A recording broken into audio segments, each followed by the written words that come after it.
right, new reports today on just how severe Britney Spears' mental problems may actually be. TMZ.com reporting that UCLA Medical Center is now classifying her as something they call gravely disabled after falling into a manic state due to her bipolar disorder. Now, that means she can't literally take care of herself, her most basic needs like eating and getting dressed. Joining me from Miami is Dr. Gaby.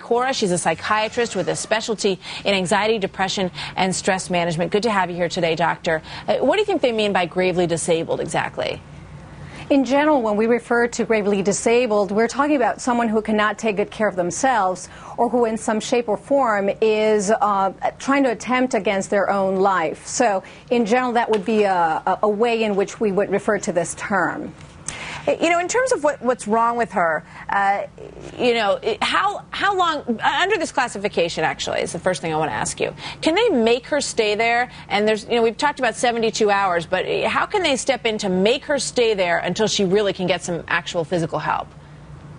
You know, in general, we refer to this term as a global assessment of functioning, again, when someone is not able to take good care of themselves. So when there is a risk that the psychiatrist may sense that the person may be trying to attempt against their life or that they may not be able to take care of themselves, then there may be a forcing for that 72-hour evaluation. But it is very important also to try to implement a treatment plan where she can be at the center of that attention, and this is in general what we would do, so as to get started with that treatment. Right. Now, how does her behavior stack up to you? There have been all kinds of reports out there, things that she was, once she got to the hospital, she was screaming that her mother just wanted to put her there so that she could have an affair with her boyfriend.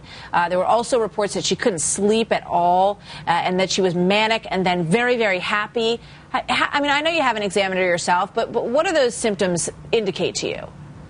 Well, not having examined her and not really knowing what the real symptoms are, in general, just being stressed out just by virtue of being hospitalized against your will would bring your stress level very, very high. And people can respond to that stress in different ways, which include not only something that they would say that they may be very upset about, but also with their behavior, which may be disorganized or it may be, you know, not the norm of what we would expect. All right, and the saga continues. Dr. Gaby, thank you very much. Good to talk to you today. Well, it is so easy. Apparently, a trained monkey can do it. Well, this one...